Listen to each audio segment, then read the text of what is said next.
नमस्कार, जय हिंद, वंदे मातरम। मित्रों, आपका उज्ज्वल कला से आरटीपी पर स्वागत है, अभिनंदन है। मैं भागवत त्रिपाठी आज डीएलएड 4th सेमेस्टर के छात्रों के लिए वस्तुनिष्ठ प्रश्न जो हिंदी विषय संबंधित है लेकर उपस्थित हुए हैं, क्योंकि यह जो वस्तुनिष्ठ प्रश्न है जो डीएलएड का पेपर होता है 25 नंबर का, उस 25 नंबर में 5 नंबर के क्वेश्चन जो पूछे जाते हैं वह बहुविकल्पीय तरह के प्रश्न होते हैं। उसमें 4 विकल्प दिया रहेगा और 3 विकल्प गलत होता है, 1 विकल्प सही होता है। उसी विकल्प को चुनकर हमें लिखना होता है। तो आज हम बहुविकल्पीय प्रश्नों को ध्यान से पढ़ेंगे। यह जो आप इस बोर्ड पे देख रहे हैं, व्हाइट बोर्ड पे, तो ये जो प्रश्न है डीएलएड 4th सेमेस्टर के पेपर में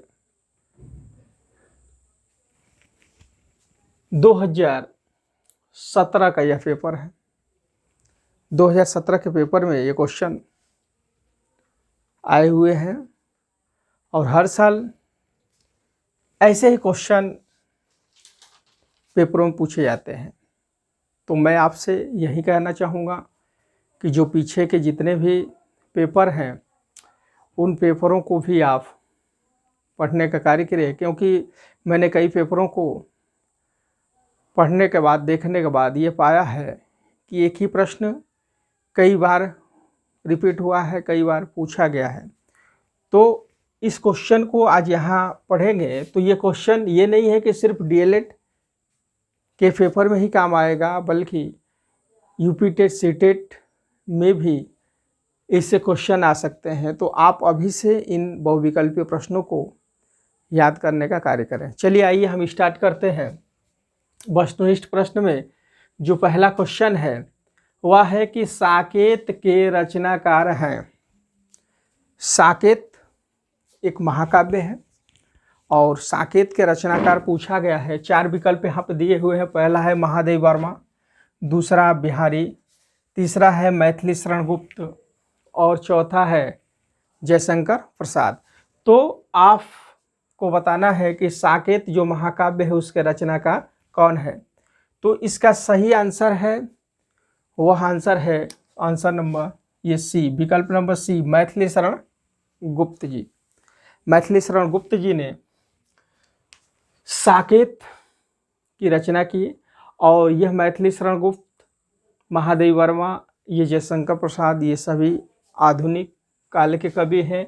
इसमें एक कवि आप देख रहे हो बिहारी, तो यह बिहारी जी रीतिकाल के कवि हैं और इनकी सिर्फ एक ही रचना है, बिहारी सतसई। आइए अगला क्वेश्चन देखते हैं। अगला क्वेश्चन है भगवती चरण वर्मा की रचना है। यहाँ पे 4 रचना दिया हुआ है और इन चारों रचनाओं में से पूछा गया है कि कौन सी रचना भगवती चरण वर्मा जी की है। पहला ऑप्शन है कर्मभूमि, दूसरा है चित्रलेखा, तीसरा ऑप्शन है तुलसीदास और चौथा है आकाशदीप। तो आइए मित्रों, इसमें से हम जानने का प्रयास करेंगे कि भगवती चरण वर्मा जी की कौन सी रचना है। तो आपका सही आंसर जो है वह है आंसर बी, चित्रलेखा। चित्रलेखा के रचनाकार कौन है? तो भगवती चरण वर्मा जी हैं। कर्मभूमि के रचनाकार कौन से? तो कर्मभूमि के जो रचनाकार हैं वह है मुंशी प्रेमचंद जी। कर्मभूमि एक उपन्यास है। तुलसीदास के रचनाकार कौन है? तो तुलसीदास बहुत ही इम्पॉर्टेंट रचना है, इसको आप नोट कर लेंगे, सूर्यकांत त्रिपाठी निराला जी। तुलसीदास जी के जो रचनाकार हैं वह है सूर्यकांत त्रिपाठी निराला जी। तो तुलसीदास जी भी बहुत ही इम्पॉर्टेंट है। आकाशदीप के रचनाकार कौन है? तो आकाशदीप एक कहानी है और इसके रचनाकार हैं जयशंकर प्रसाद जी। जयशंकर प्रसाद जी, ठीक है। तो जयशंकर प्रसाद जी की यह रचना है आकाशदीप। तो साथ साथ में अन्य रचनाओं के लेखकों का भी आप नाम नोट करते जाएंगे। अगला क्वेश्चन दिया हुआ है कि प्रकृति के सुकुमार कवि किसे कहा जाता है। प्रकृति का सुकुमार कवि किसे कहा गया है? तो 4 ऑप्शन दिए हुआ है। यहाँ पे आप देखेंगे, पहला ऑप्शन है जयशंकर प्रसाद, दूसरा है महादेव वर्मा, तीसरा है सुमित्रा नंदन पंत और चौथा है निराला। ठीक है, तो इन चारों ऑप्शन में से जो सही ऑप्शन है वह हो जाएगा सुमित्रा नंदन पंत। सुमित्रा नंदन पंत जी को प्रकृति का सुकुमार कवि कहा गया है। ठीक है, अब क्वेश्चन ये आता है कि निराला का पूरा नाम क्या है। तो जो निराला है यह इनकी एक उपाधि है, इनका पूरा नाम है सूर्यकांत त्रिपाठी निराला। तो यहाँ पे आप देखेंगे जयशंकर प्रसाद, महादेव वर्मा, सुमित्रा नंदन पंत और सूर्यकांत त्रिपाठी निराला, ये चारों जो कवि है यह छायावादी युग के 4 स्तंभ कवि हैं। छायावादी युग के 4 स्तंभ कवियों का नाम बताइए, तो हो जाएगा जयशंकर प्रसाद, महादेव वर्मा, सुमित्रा नंदन पंत और निराला। क्योंकि जो छायावादी युग है इन्हीं के कंधों पर वह छायावादी युग टिका हुआ है। और जो निराला जी हैं इनको रुद्र की भी उपाधि दी गई है, इनको महाप्राण की भी उपाधि दी गई है। ठीक है, और प्रकृति का सुकुमार किसे कहा गया है, तो सुमित्रा नंदन पंत जी को कहा गया है। महादेव वर्मा जी को क्या कहा गया है, तो महादेव वर्मा जी को आधुनिक मीरा के नाम से जाना जाता है।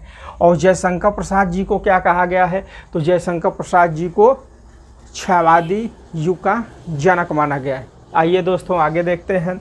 अगला क्वेश्चन है कि रामचरितमानस किस भाषा में लिखी गई है। रामचरितमानस जो एक महाकाव्य है उसमें भाषा पूछा गया है कि वह किस भाषा में। तो रामचरितमानस की जो भाषा पूछी गई है, यहाँ पे आप देखेंगे 4 ऑप्शन है स्क्रीन पे, ब्रजभाषा, अवधी, भोजपुरी और मागधी। इन चारों में से बताना है कि रामचरितमानस जो महाकाव्य है जिसमें 7 कांड हैं उसमें कौन सी भाषा है। तो आपका आंसर हो जाएगा अवधी भाषा, ऑप्शन बी बिल्कुल सही है, करेक्ट है। अगला देखेंगे, अगला प्रश्न है कि जो हर समय दूसरों की बुराई देखता हो। ठीक है, जो हर समय दूसरों की बुराई देखता हो के लिए उपयुक्त शब्द है। ठीक है, जो हमेशा दूसरों की बुराई को देखता हो, अच्छाई को नहीं देखता, सिर्फ बुराई को देखता है, तो उसके लिए उपयुक्त शब्द क्या होगा। पहला है आलोचक, दूसरा ऑप्शन है सर्वनिंदक, तीसरा है छिंद्रान्वेषी और डी ऑप्शन है परानिंदक। तो जो हर समय दूसरों की बुराई देखता हो उसके लिए उपयुक्त जो शब्द है यह ऑप्शन सही हो जाएगा आपका, ऑप्शन सी छिंद्रान्वेषी। छिंद्रान्वेषी ये ऑप्शन आपके सी सही हो जाएंगे। अगला जो क्वेश्चन है वह क्वेश्चन 6वां में है कि चंद्रकांता उपन्यास के लेखक कौन है। चंद्रकांता बहुत ही श्रेष्ठ उपन्यास है, इसके लेखक के बारे में पूछा गया है। ऑप्शन है आपके स्क्रीन पर, ए है देवकीनंदन खत्री, बी है शरद चंद्र, सी है गोपाल चंद गहमरी और डी है कौशिक। इन 4 ऑप्शन में से जो सही ऑप्शन है वह है देवकीनंदन खत्री, ऑप्शन ए। चंद्रकांता उपन्यास के लेखक देवकीनंदन खत्री। अगला क्वेश्चन है कठिन काव्य का प्रेत। कठिन काव्य का प्रेत किस कवि को कहा गया है, किस। तो यहाँ पे आप देखेंगे ऑप्शन है सेनापति, चिंतामणि, सी है मतीराम और डी है केशवदास। तो कठिन काव्य का प्रेत जिसको कहा गया उस कवि का नाम है केशव दास। आप यहाँ पे देखेंगे 4 जो कवि हैं सेनापति, चिंतामणि, मतीराम और केशवदास, ये सभी कवि रीतिकाल से संबंधित है और रीतिकाल का जो जनक है वह कौन है, केशवदास। और केशवदास जी को रीतिकाल का जनक मानने वाले आचार्य का नाम है आचार्य विश्वनाथ प्रसाद मिश्र जी। उन्होंने केशवदास जी को ही रीतिकाल का जनक माना है और केशवदास जी को ही क्या कहा गया, कठिन काव्य का प्रेत। एक क्वेश्चन अलग से आप नोट कर सकते हैं कि कठिन गद्य का प्रेत किसे कहा गया है। कठिन काव्य का प्रेत केशवदास जी और कठिन गद्य का प्रेत कौन है, तो आप नोट कर लेंगे। कठिन गद्य का जो प्रेत है उनका नाम है अज्ञेय जी, जिनका पूरा नाम है सच्चिदानंद हीरानंद वात्स्यायन अज्ञेय। तो अज्ञेय जी को कठिन गद्य का प्रेत कहा गया है और केशवदास जी को कठिन काव्य का प्रेत कहा गया है। आइए अगला क्वेश्चन देखते हैं। अगला क्वेश्चन है 8वां। हरी घास पर क्षण भर, हरी घास पर क्षण भर शीर्षक काव्य संकलन के रचयिता कौन है? हरी घास पर क्षण भर, इस शीर्षक काव्य के रचनाकार जो हैं उनका नाम है अज्ञेय जी। ऑप्शन है ए दिनकर, बी है निराला, सी है अज्ञेय और डी क्या है? प्रसाद जी। तो ऑप्शन मैंने पहले ही आपको बता दिया, अज्ञेय। अब यहाँ पे थोड़ा सा आप देख लेंगे कि प्रसाद जी का पूरा नाम क्या है, तो जयशंकर प्रसाद जी है। यहाँ अज्ञेय दिया हुआ है तो अज्ञेय का पूरा नाम सूर्यकांत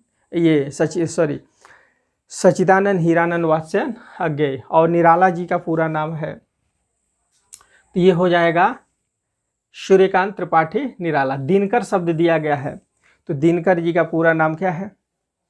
तो रामधारी सिंह दिनकर। ठीक है, अगला क्वेश्चन है कामायनी किस प्रकार का ग्रंथ है? कामायनी किस प्रकार का ग्रंथ है? तो आप जानते हैं कामायनी के सर्वप्रथम पहले ये बताइए कि रचनाकार कौन है? तो कामायनी के रचनाकार जयशंकर प्रसाद जी हैं। कामायनी में सर्ग कितने हैं?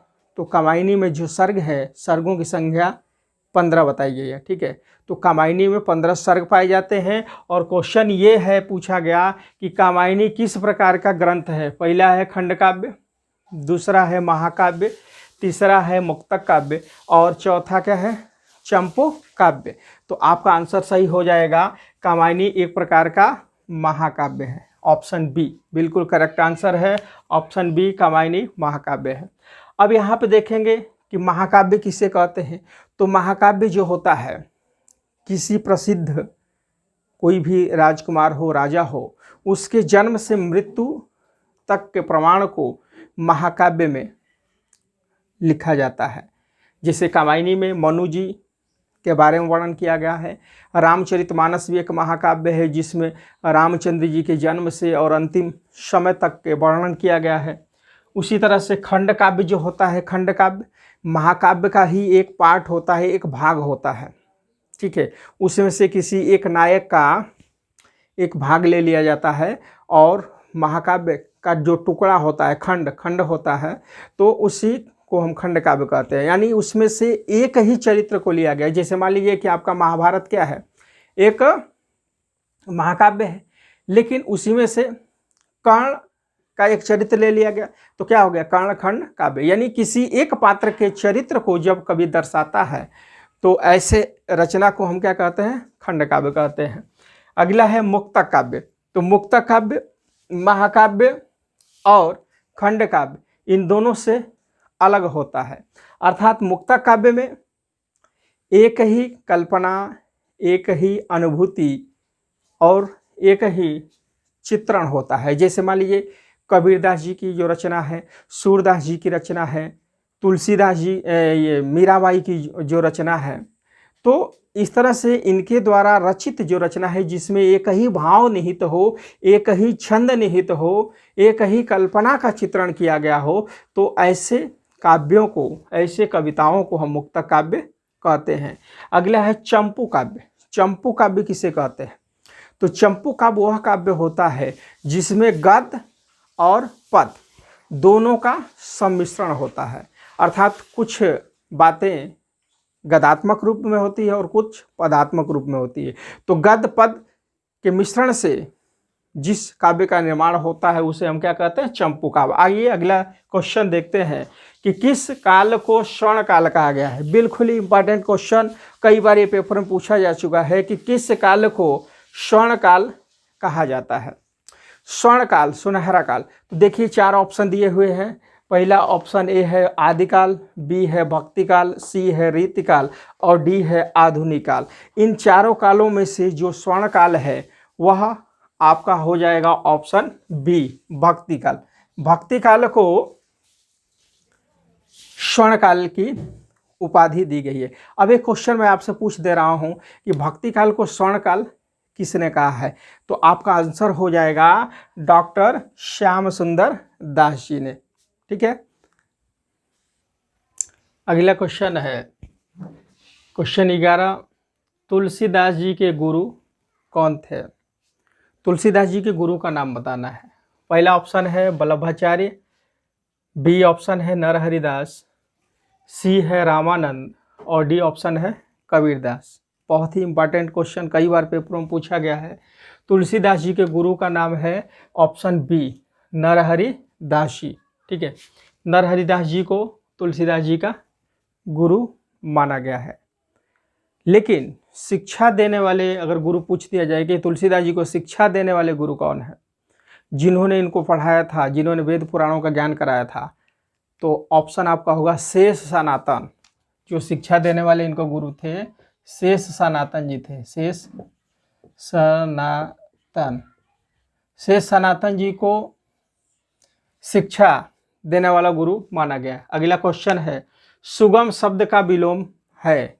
सुगम शब्द का विलोम बताना है। ऑप्शन ए है सूक्ष्म, बी ऑप्शन है विषाद, सी ऑप्शन है दुर्गम और डी ऑप्शन है नीरस। बिल्कुल ही आसान प्रश्न। सुगम शब्द का विलोम हो जाएगा, उल्टा हो जाएगा दुर्गम। सुगम यानी जिस मार्ग पर हम बिल्कुल सरलता से चले जाएं तो उस मार्ग को सुगम कहेंगे। ठीक है, दुर्गम यानी दूर मतलब कठिन होता है, तो जिस मार्ग पर हम कठिनता से जाएं उसे दुर्गम कहते हैं। बिल्कुल ही आसान प्रश्न है। अगला क्वेश्चन है क्वेश्चन 13 कि कक्षा वर्ण किन वर्णों के संयोग से बना है। तो आप लोगों को वर्ण संबंधित वीडियो भी बनाकर भेज चुके हैं, तो डीएलएड के जो विद्यार्थी हैं हिंदी वर्णमाला से संबंधित जो वीडियो है उसमें भी आप देख सकते हैं। अब क्वेश्चन एक आप बताएंगे कि संयुक्त वर्णों की संख्या कितनी होती है। तो हिंदी वर्णमाला में जो व्यंजन वर्ण हैं उन व्यंजन वर्णों में से संयुक्त व्यंजन वर्णों की जो संख्या है वो मुख्यतः 4 बताई गई है, छ, त्र, ज्ञ और स्र। इसके अतिरिक्त और भी संयुक्त व्यंजन बन सकते हैं, लेकिन मुख्य रूप से छ, त्र, ज्ञ, स्र। और संयुक्त स्वरों की संख्या कितनी है। जैसे संयुक्त व्यंजन वर्ण हो गए, संयुक्त स्वर भी होते हैं, तो ए, आई, ओ, औ ये संयुक्त स्वर हो जाएंगे। तो क्वेश्चन ये है कि 6 वर्ण किन वर्णों के संयोग से बना है, यानी किस किस वर्ण के सम्मिश्रण से श बना है। तो बिल्कुल आप याद कर लेंगे। देखिए क प्लस स, तो क पे हलंत नहीं है, यहाँ स पे हलंत नहीं है, तो ये बिल्कुल सही नहीं होगा, क्योंकि हलंत जब तक नहीं लगाएंगे तब तक स्वर इसमें से निकलेगा नहीं। तो ये बिल्कुल ऑप्शन सही नहीं है। यहाँ पे आप देखेंगे ऑप्शन बी में तो क पे भी हलंत है, स पे भी हलंत है, तो ये भी सही नहीं होगा। सी में आप देखेंगे क पे हलंत नहीं है और स पे हलंत है, तो ये भी बिल्कुल ही गलत होगा। ऑप्शन डी आपका सही होगा। क में हलंत लगा हुआ है, स पे हलंत नहीं लगा हुआ है। तो ये एकदम दिमाग में बैठा लेंगे। कक्षा कभी पूछता है तो क प्लस स से मिलकर कक्षा बना है, तो क पे हलंत लगाना है, स पे हलंत नहीं लगाना है। अगर स पे आप हलंत लगाते हैं, जैसे मान लीजिए क प्लस स पे भी हलंत लगाते हैं, तो यहाँ पे आपको अ जोड़ना होगा, तब जाके बनेगा क्या, कक्षा, तब जाकर के ये आपका सही होगा। अगर अ नहीं जोड़ते हैं और सिर्फ इस तरह से आप लिख लेते हैं क प्लस स, तो ये बिल्कुल गलत हो जाएगा। तो क हलंत प्लस स से मिलकर के बना है कक्षा। अगला क्वेश्चन है कि मत्स्य कागज छुओ नहीं, कलम गई नहीं हाथ, पंक्ति के रचनाकार कौन है। मत्स्य कागज छुओ नहीं, कलम गयो नहीं हाथ, इस पंक्ति के रचनाकार कौन है, अर्थात ये पंक्ति किसके बारे में कहा गया है। तो यह जो पंक्ति है कबीरदास जी के बारे में कहा गया है, क्योंकि कबीरदास जी ने स्पष्ट शब्दों में अपने बारे में कहा है कि मत्स्य कागज छुओ नहीं, कलम गयो नहीं हाथ।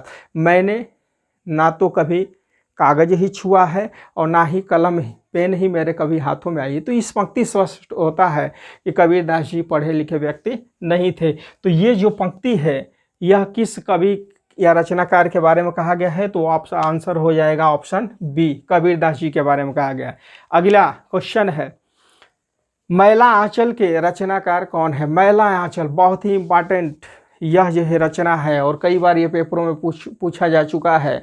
मैला आंचल के रचनाकार कौन है। ऑप्शन ए है फणीश्वर नाथ रेणु, बी ऑप्शन है मुंशी प्रेमचंद जी और सी ऑप्शन है जयशंकर प्रसाद और डी ऑप्शन है वियोगी हरि।